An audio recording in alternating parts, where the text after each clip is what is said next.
देखो, genetic disorder, sex chromosome से related already over.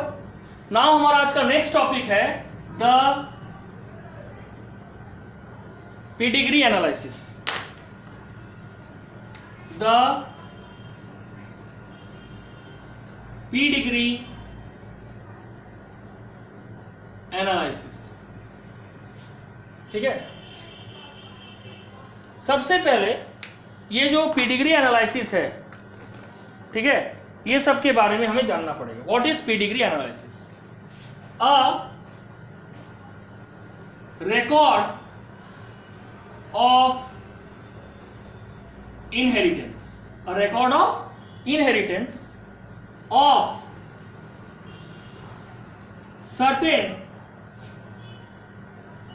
genetic trait का मतलब हो गया character. a record of inheritance of certain genetic trait for 2 or more generation, for 2 or more generation in the form of, for 2 or more generation in the form of a diagram, in the form of a diagram or a family tree, or a family tree is called pedigree analysis, is called pedigree analysis, ठीक है। हो गया? तो अब देखो,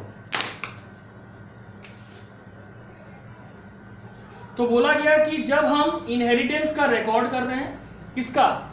certain genetic trait का। कैसे? For 2 और मोर जनरेशन। किस फॉर्म में? डायग्राम के फॉर्म में या फैमिली ट्री के फॉर्म में? इसको कहा जाता है pedigree analysis.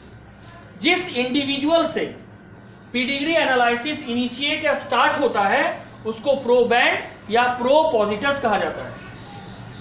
The individual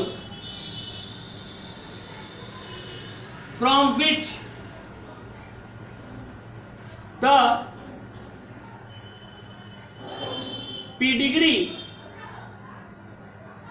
analysis started, जिस इंडिविजुअल से पेडिग्री एनालिसिस स्टार्ट होता है उसको बोला जाता है प्रोबैंड और प्रोपोजिटस, ठीक है। अगर वो मेल से शुरू हुआ तो वो प्रोबैंड या प्रोपोजिटस, फीमेल से भी शुरू हुआ तो प्रोबैंड या प्रोपोजिटस। अब यहां पे क्वेश्चन आता है कि स्पेसिफिकली अगर मेल से शुरू हो रहा है तो उसको क्या बोलेंगे? तो उसको बोलेंगे प्रोपोजिटी, और अगर फीमेल से शुरू होता है तो उसको बोलेंगे प्रोपोजिटा, ठीक है। लिखेंगे that is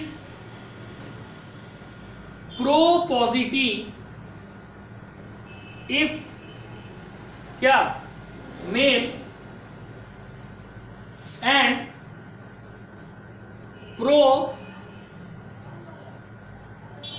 proposita if female, ठीक है। प्रोपोजिटी है क्योंकि वो मेल है और प्रोपोजिटा है क्योंकि वो फीमेल है। अब पेडिग्री जो है किसमें यूज किया जाता है? It is used in case of human being as well as domesticated animals, ठीक है। Pedigree is employed in case of, pedigree is employed in case of human beings and domesticated, ठीक है, एंड डोमेस्टिकेटेड एनिमल्स, तो जिसको हम पालते हैं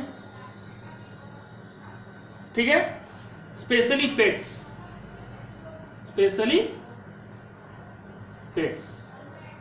तो पीडिग्री जो है, ठीक है, ये जिस इंडिविजुअल से स्टार्ट होता है, या हम इसका और एक नाम लिख सकते हैं, जिस इंडिविजुअल से इनिशिएट यानी शुरुआत होता है उसको क्या बोलते हैं, प्रोबैंड या प्रोपोजिटस। अगर स्पेशली मेल को क्या बोलेंगे, जिससे स्टार्ट होगा, प्रोपोजिटिव, और जिस फीमेल से स्टार्ट होगा उसको क्या बोलेंगे, प्रोपोजिटा। नेक्स्ट, पीडिग्री जो है ये किसके लिए यूज किया जाता है analysis, in case of human being and domesticated animal. और डोमेस्टिकेटेड एनिमल में कौन, खास करके स्पेशली पेट्स, ठीक है। अब ह्यूमन बीइंग में इस पीडिग्री एनालिसिस का क्या यूज है, ठीक है। यहां तक समझ आ गया कि पीडिग्री एनालिसिस क्या है, ठीक है। अब देखो इसमें जो क्वेश्चन आता है हम लोग नेक्स्ट डे बनाएंगे, उससे तुम लोगों को समझ आएगा कि एग्जाम में कैसा क्वेश्चन आता है। In human being pedigree method is being used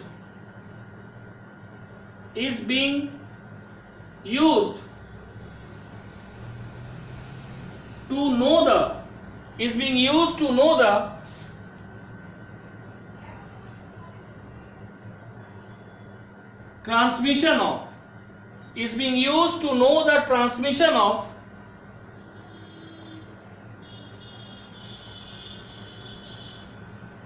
specific trait, is being used to know the transmission of specific trait because of the following reason। बोलेंगे ह्यूमन बीइंग में जो पीडिग्री मेथड यूज किया जाता है वो क्यों यूज किया जाता है, to know the transmission of specific trait, एक पर्टिकुलर कैरेक्टर के ट्रांसमिशन को जानने के लिए क्यों यूज किया जाता है। देखो, पहला, ह्यूमन बीइंग में जो जनरेशन टाइम है वो लॉन्गर है। ह्यूमन बीइंग में एक नॉर्मल बच्चे का जन्म मिनिमम 20 साल या उसके बाद होता है, एक कपल में, ठीक है। तो जनरेशन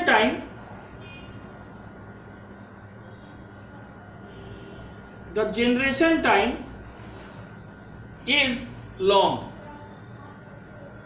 ठीक है, 20 years और मोर, 20 years और मोर।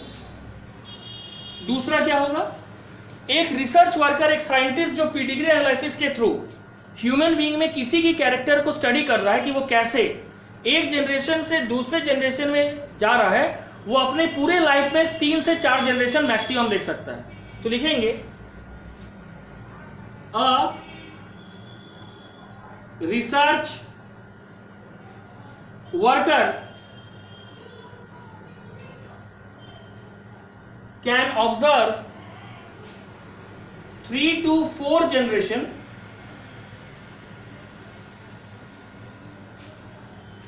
in one's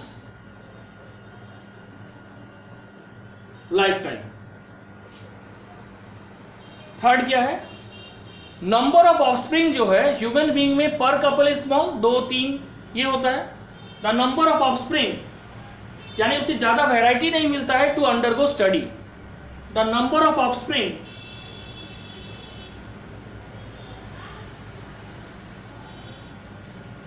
पर couple is small,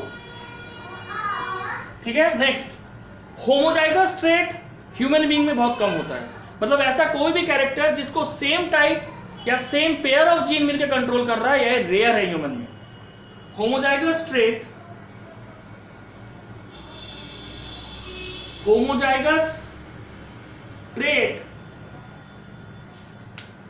are rare,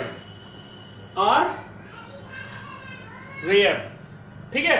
fifth क्या होगा, बोला जा रहा है कि बहुत सारा ऐसा कैरेक्टर है ह्यूमन में which are governed by number of gene, ठीक है। Many of the human trait many of the human trait are governed by many of the human trait are governed by a number of gene. Many of the human trait किससे govern हो रहा है? Number of gene से.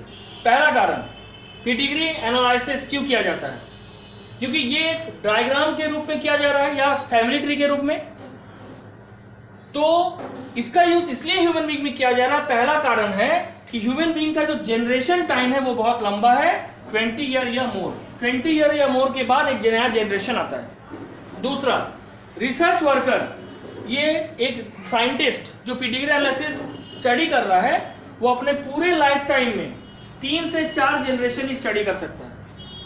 तीसरा, number of offspring जो पर couple होता है वो स्मॉल होगा, वो स्मॉल होगा, यानी वैराइटीज कम होगा पर जनरेशन. नेक्स्ट, होमोजाइगस ट्रेट बहुत रेयर होता है. मतलब ऐसा कोई भी कैरेक्टर जो same similar type of gene से तुम्हारा पेयर ऑफ जीन से कनेक्टेड है, ये बहुत रेयर है ह्यूमन में, यानी हेट्रोजाइगस कैरेक्टर ज्यादा है. And fourth, many of the human trait, बहुत सारा ऐसा ह्यूमन कैरेक्टर है जो एक से ज्यादा जीन से कंट्रोल है. जैसे हमारा skin colour, it is controlled by 3 dominant gene. ठीक है, it is the case of polygenic inheritance. तो ये सब कॉम्प्लेक्सिटी है, ये सब प्रॉब्लम है ह्यूमन बीइंग में, और उसको सॉल्व करने के लिए अगर हम ये चाहते हैं कि उसके बावजूद हम ह्यूमन में जेनेटिक ट्रेट को इजीली स्टडी कर सकें, वो कैसे ट्रांसफर हो रहा है. ठीक है, खास करके जो जेनेटिक डिसऑर्डर है, तो हम किसका यूज करते हैं? पेडिग्री एनालिसिस का. अब यहां तक समझ आया? नेक्स्ट पॉइंट लिखें. कोई प्रॉब्लम है ये 5 पॉइंट में? ठीक है, किसी को अक्षय, गोविंद, किसी को पुष्पा, कोमल?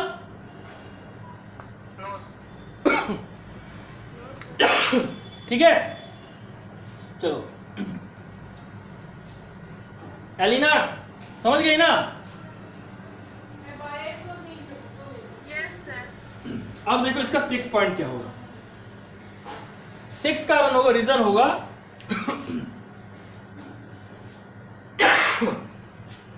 Human chromosome number is large. 946 chromosome है ना. नेक्स्ट क्या होगा? ह्यूमन बीइंग को हम उस तरह का एक्सपेरिमेंट नहीं कर सकते जैसे हम पी प्लांट या ग्वेना पिग में कर सकते हैं. ये बहुत ही ज्यादा कंट्रोवर्सी पैदा करेगा, ये भी एक प्रॉब्लम है. ठीक है, human beings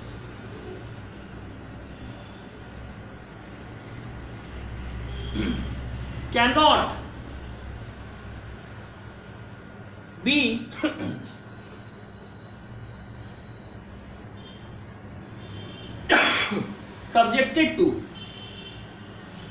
be subjected to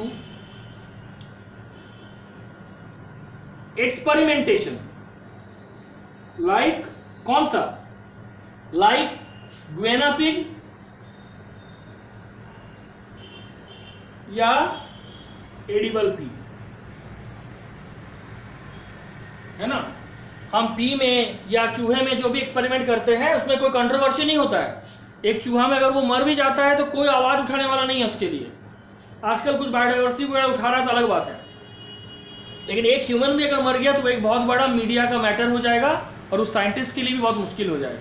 इसलिए ह्यूमन के लिए सबसे सेफ स्टडी मेथड है पेडिग्री एनालिसिस.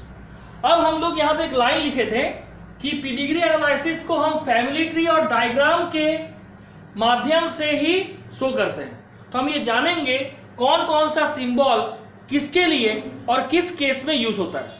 ठीक है,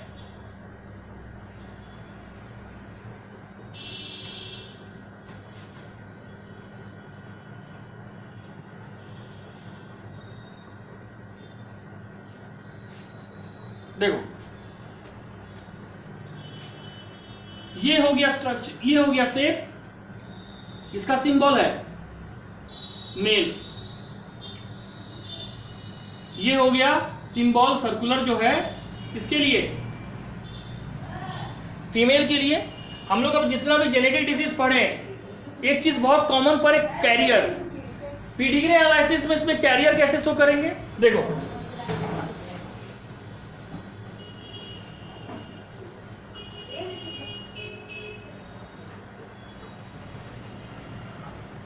ठीक है, एक डॉट देके, दूसरा क्रॉस देके, और तीसरा हाफ शेड कर देंगे। अगर ये तीनों में से कोई सिंबल मेल और फीमेल में है, that means they are carrier. ठीक है, अब अगर डिजीज्ड हो, ठीक है, ठीक है, इसका दो तरीका है। क्या, एक इसको पूरा काट दिए, या कुछ बुक में इसको दिया जाता है पूरा शेड कर दिया, पूरा कलर कर देगा। ये क्या हो गया, डिजीज्ड। ठीक है, अब इसके बाद मेटिंग। मेटिंग क्रॉस कैसे दिखाएंगे, ये मेल, ये फीमेल, ये हो गया मेटिंग। अगर मैरिज हो रहा है क्रॉस रिलेटिव के बीच, तो उसमें कैसे दिखाएंगे, इस मेटिंग में डबल लाइन कर देना। इसका मतलब क्या हो गया, mating between relatives, mating between relatives. अगर नॉर्मल मेटिंग है, नॉर्मल मैरिज है तो ऐसा, और क्लोज रिलेटिव के बीच में मैरिज है तो यहां पे डबल बार आ जाएगा। ठीक है, ये पेडिग्री एनालिसिस का सिंबल है। Next, parents above and children below.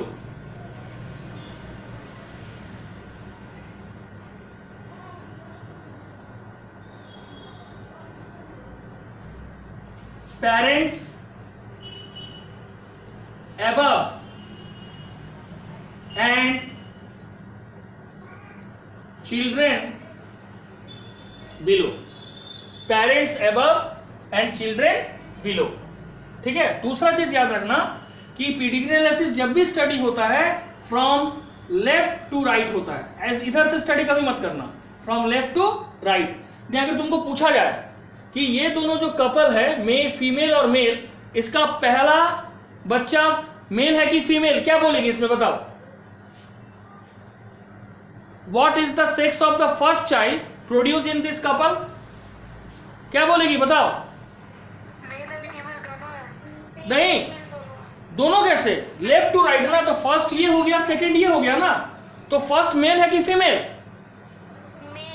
तब तो ये बोलना हमेशा लेफ्ट टू राइट पढ़ना है, राइट टू लेफ्ट नहीं, समझ गई।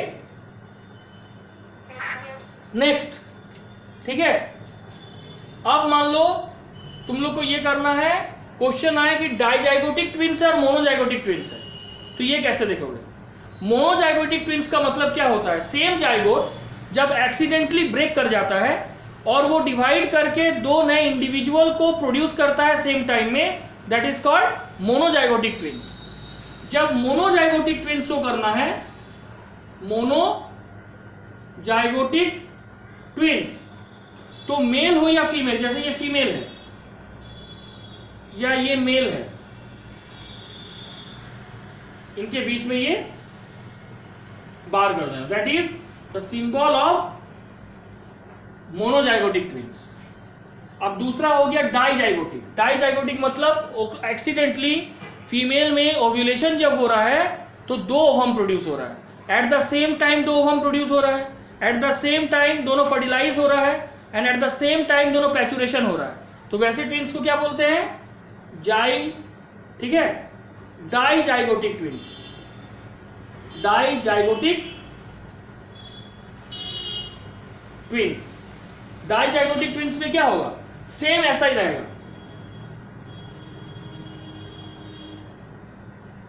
बट इनके बीच ये बार नहीं होगा।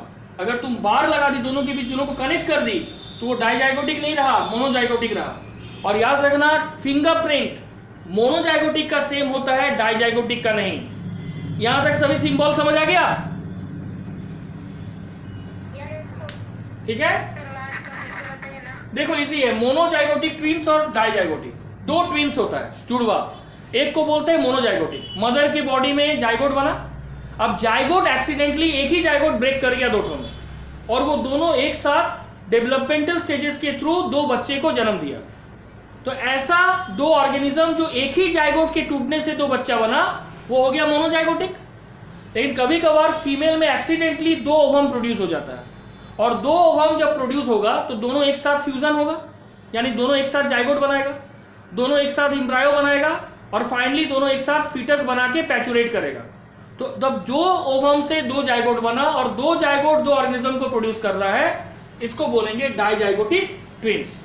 अब समझ आया मोनो और डाई? Yes, sir. ठीक है, तो ये हो गया पीडीग्री एनालिसिस। नेक्स्ट डे हम लोग इसका क्वेश्चन सॉल्व करेंगे और जानेंगे इसका इंपॉर्टेंस क्या है। ठीक है, that's all for today, thank you.